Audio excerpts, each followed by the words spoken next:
ഹരേ കൃഷ്ണ. എല്ലാവർക്കും മാധവത്തിലേക്ക് സ്വാഗതം.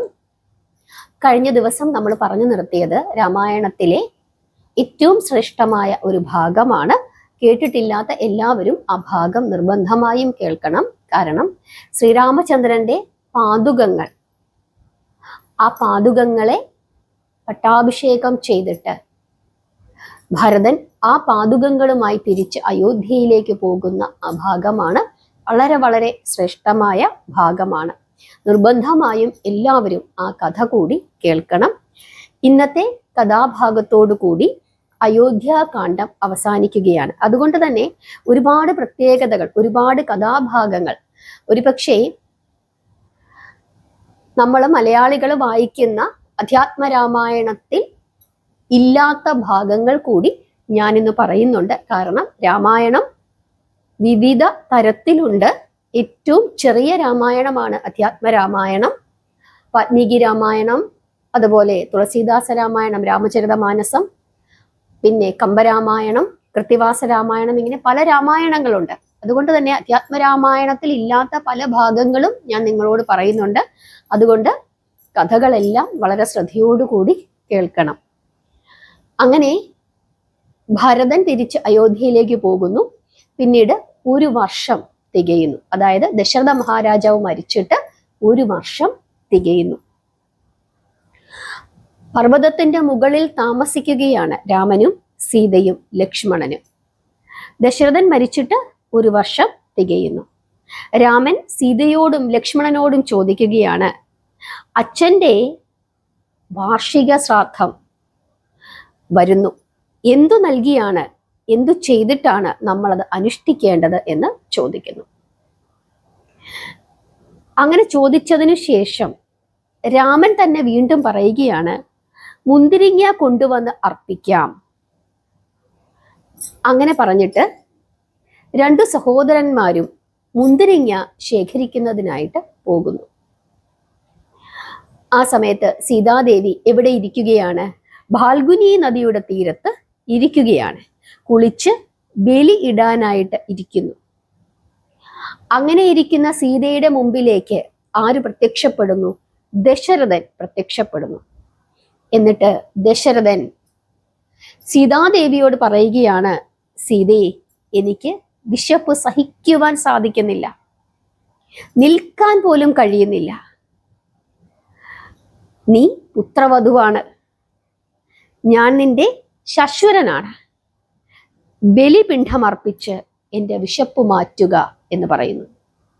അപ്പോൾ സീത പറയുകയാണ്, അച്ഛാ, ശ്രീരാമൻ ഇല്ലാത്ത സമയത്ത് ഞാൻ എങ്ങനെ അങ്ങേക്ക് ബലി അർപ്പിക്കും എന്ന് ചോദിക്കുന്നു. അപ്പോൾ ദശരഥ മഹാരാജാവ് പറയുകയാണ്, സീതേ, എനിക്ക് രാമനും നീയും തുല്യമാണ്, ഒന്നും വിചാരിക്കണ്ട, മടി വിചാരിക്കരുത്. ലോകത്തെ സാക്ഷി നിർത്തി നീ എനിക്ക് പിണ്ഡം നൽകൂ, രാമൻ വരുമ്പോൾ പറഞ്ഞാൽ മതി എന്ന് ദശരഥൻ പറയുന്നു. സീത അതനുസരിക്കുന്നു. എന്നിട്ട് പറയുകയാണ്, തുളസി, നീ സാക്ഷിയായിരിക്കുക, രാമൻ വരുമ്പോൾ ശ്രാദ്ധം അർപ്പിച്ചു എന്ന് പറയണം. എന്നിട്ട് ആൽമരത്തെ നോക്കി പറയുകയാണ്, ആൽമരമേ, നീ സാക്ഷി.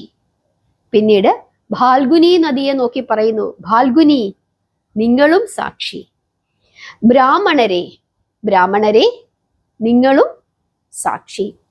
അങ്ങനെ തുളസീദേവിയെയും ഫാൽഗുനി നദിയെയും ആൽമരത്തിനെയും അവിടെ ഉണ്ടായിരുന്ന ബ്രാഹ്മണരെയും സാക്ഷി നിർത്തിക്കൊണ്ട് സീത ദശരഥന് ബലി അർപ്പിക്കുന്നു. ദശരഥൻ ബലിപിണ്ഡം സ്വീകരിക്കുന്നു.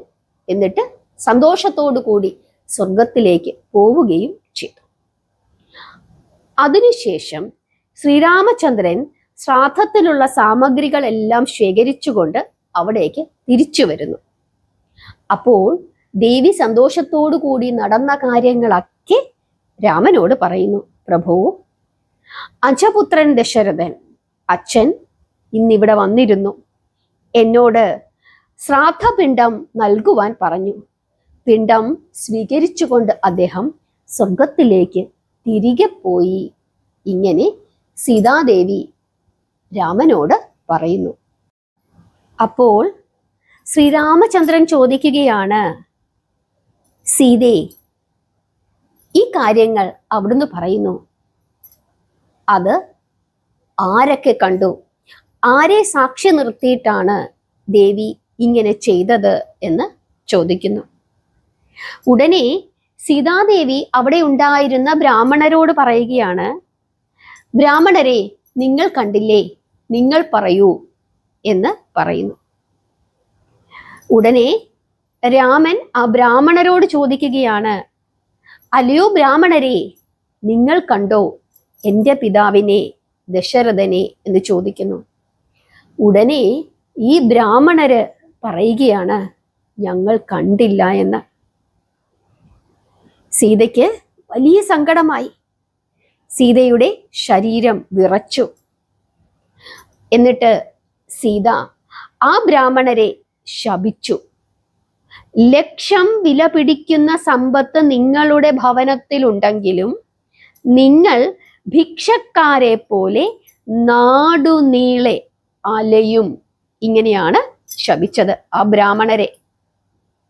എന്നിട്ട് ദേവി കരയുകയാണ്.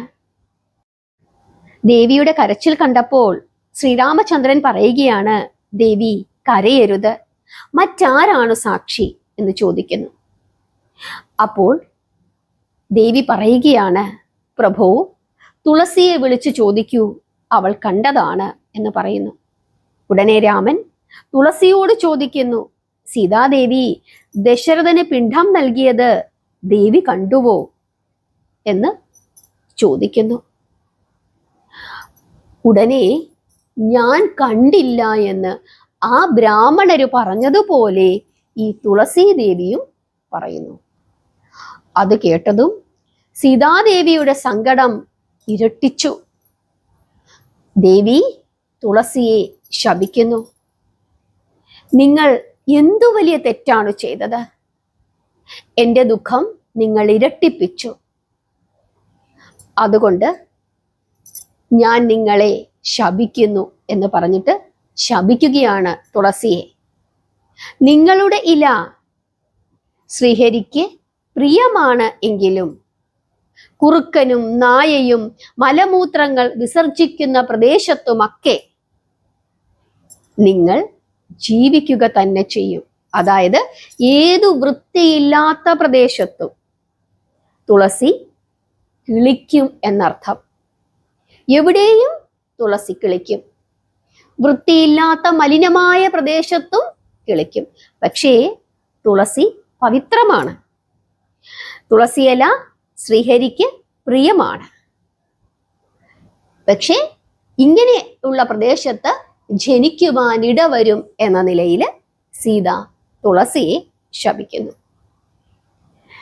രാമൻ ചിരിച്ചുകൊണ്ട് ചോദിക്കുന്നു, മറ്റാരാണ് സാക്ഷി? പ്രഭു, ഇനിയും സാക്ഷിയുണ്ട്. ഈ ഫാൽഗുനി നദി സാക്ഷിയാണ്. ഉടനെ രാമൻ നദിയോട് ചോദിക്കുന്നു, അജപുത്രൻ ദശരഥനെ ഫാൽഗുനി നദി നിങ്ങൾ കണ്ടുവോ എന്ന് ചോദിക്കുന്നു. ഉടനെ ഈ ഫാൽഗുനി നദിയും പറയുകയാണ്, ശ്രീരാമചന്ദ്ര, ദശരഥ മഹാരാജാവിനെ ഞങ്ങൾ കണ്ടിട്ടില്ല. ഇതും കൂടി കേട്ടപ്പോൾ സീതാദേവിക്ക് സഹിക്കുവാൻ സാധിച്ചില്ല. ദേവി അക്ഷരാർത്ഥത്തിൽ നിലവിളിച്ചു. എന്നിട്ട് പറയുകയാണ്, ഞാൻ ഫാൽഗുനി നദിയെ ശപിക്കുന്നു. നീ ഭൂഗർഭത്തിൽ മാത്രം ഒഴുകുന്നവളായി തീരട്ടെ. നീ കുറുക്കന്മാരുടെ മടയായി തീരട്ടെ എന്ന് സീതാദേവി ഫാൽഗുനി നദിയെ ശപിക്കുന്നു. അപ്പോൾ രാമൻ വീണ്ടും സീതയോട് ചോദിക്കുന്നു, സീതേ, മറ്റാരാണ് സാക്ഷിയായിട്ടുള്ളത്? വടവൃക്ഷത്തെ വിളിച്ചു ചോദിക്കൂ എന്ന് സീത പറഞ്ഞു. രാമൻ വടവൃക്ഷത്തോട് ചോദിക്കുന്നു. അപ്പോൾ വടവൃക്ഷം സത്യം പറയുന്നു. സീതാദേവി പലതു കൈകൊണ്ട് പിണ്ഡമർപ്പിച്ചു.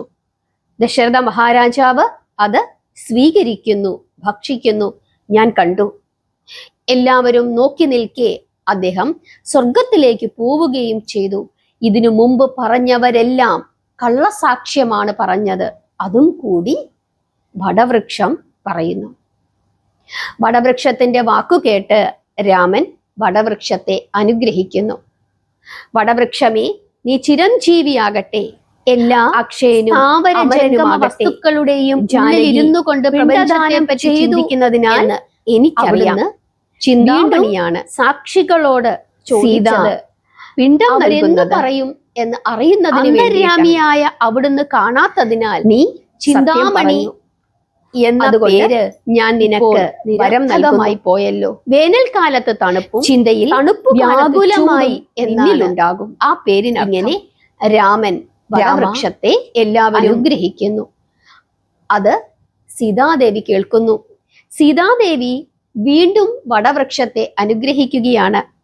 നിനക്ക് ഓരോ ശാഖയിലും നിറയെ തളിരുകൾ ഉണ്ടാകും, എന്നും മനോഹരനും സുശീതളനുമായിരിക്കും. ഒരിക്കലും ഇല കൊഴിഞ്ഞ് നിന്റെ ഒരു ശാഖയും ഇലയില്ലാത്തത് ആവുകയില്ല. നിന്റെ ചുവട്ടിൽ വന്നു നിൽക്കുന്നവർ ശീതള സുഖം അനുഭവിക്കും. നീ എല്ലായ്പ്പോഴും കായും ഇലയും അണിഞ്ഞ് ആനന്ദത്തോടുകൂടി ഇരിക്കുകയും ചെയ്യും. ഇങ്ങനെ സീതാദേവി വടവൃക്ഷത്തെ അനുഗ്രഹിക്കുന്നു. അങ്ങനെ അനുഗ്രഹിച്ചതിനു ശേഷം അവര് തിരികെ പോവുകയും ചെയ്തു.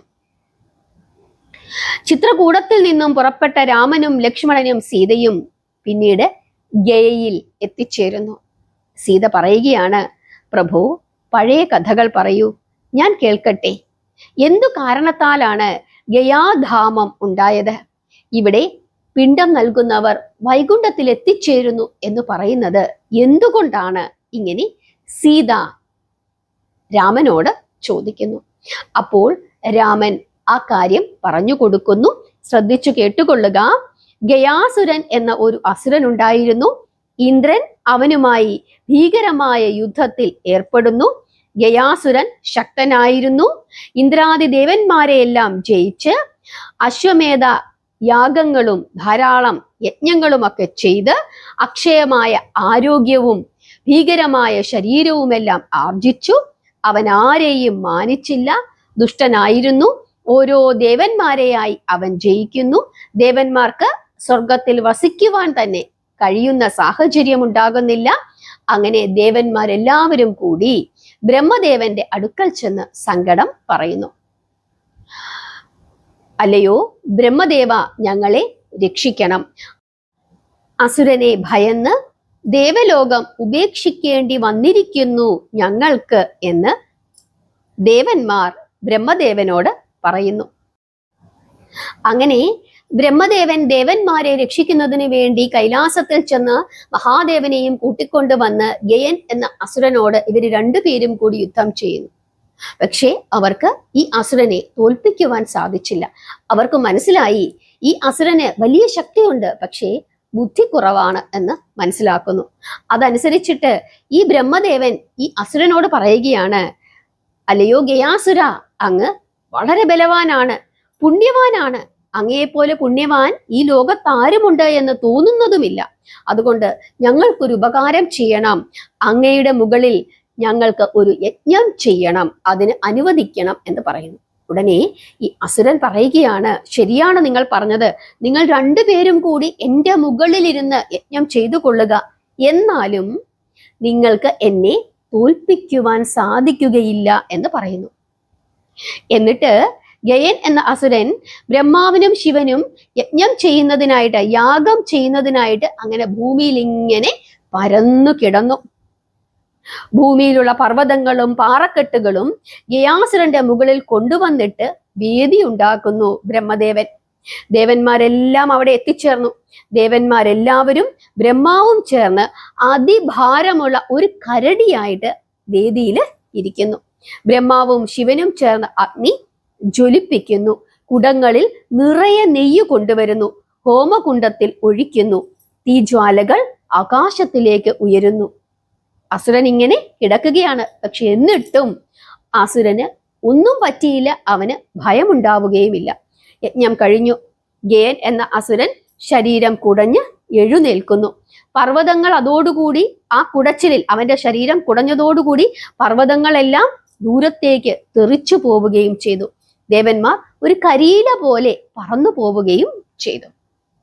അപ്പോൾ അസുരൻ ദേവന്മാരെല്ലാവരും കേൾക്കെ വിളിച്ചു പറയുകയാണ്, ദേവന്മാരെ, നിങ്ങളുടെ കൈകൊണ്ട് എനിക്കൊരിക്കലും മരണം സംഭവിക്കുകയില്ല എന്ന് പറയുന്നു. ദേവന്മാർ ഭയന്നു. അപ്പോൾ ദേവന്മാരുടെ ഭയം കണ്ട് ഒരാൾക്ക് അനുകമ്പ തോന്നുന്നു, സാക്ഷാൽ ശ്രീനിവാസൻ. നാരായണമൂർത്തി അങ്ങനെ അവിടെ പ്രത്യക്ഷപ്പെടുന്നു. എന്നിട്ട് ഗയൻ എന്ന അസുരനുമായിട്ട് യുദ്ധം ചെയ്യുന്നു. ഗയൻ എന്ന അസുരന്റെ പരാക്രമം കണ്ട് നാരായണന് വലിയ സന്തോഷമായി. ദാമോദരൻ അസുരനെ പരാജയപ്പെടുത്തുന്നു. നാരായണമൂർത്തിയുടെ തൃപ്പാദം, പാദപത്മം അവന്റെ ശിരസിനുമേൽ പതിക്കുന്നു.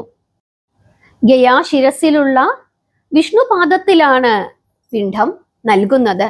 പിതൃക്കൾ അതോടുകൂടി മുക്തി പ്രാപിച്ച് മോക്ഷപദത്തിൽ എത്തിച്ചേരുന്നു.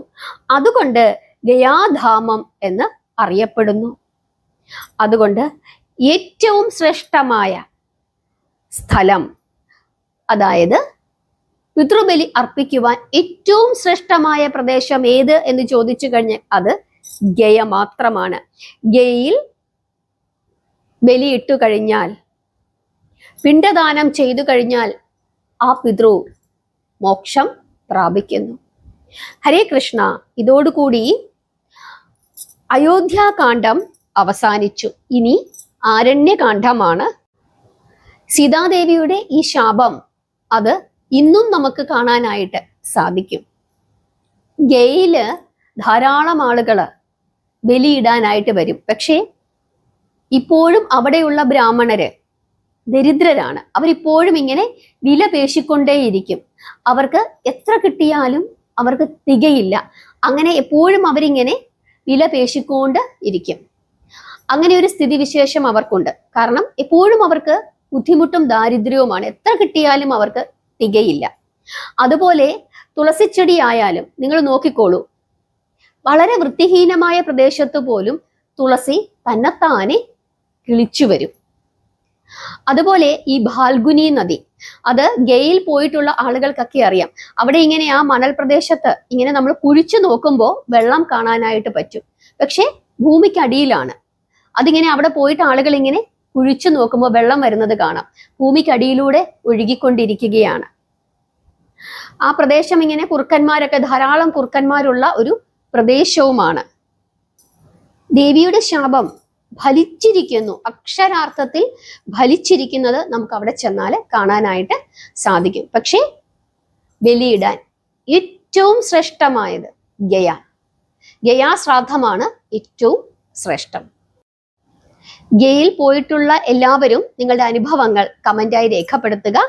എല്ലാവരും രാമ എന്ന് കമന്റായി രേഖപ്പെടുത്തുക. നാമം ജപിക്കുക, പ്രാർത്ഥിക്കുക. നാളെ മുതൽ ആരണ്യകാന്ഡമാണ്. ഭഗവാന്റെ കൂടെ സഞ്ചരിക്കുക. എല്ലാവരെയും സർവേശ്വരൻ അനുഗ്രഹിക്കട്ടെ. ഹരേ കൃഷ്ണ.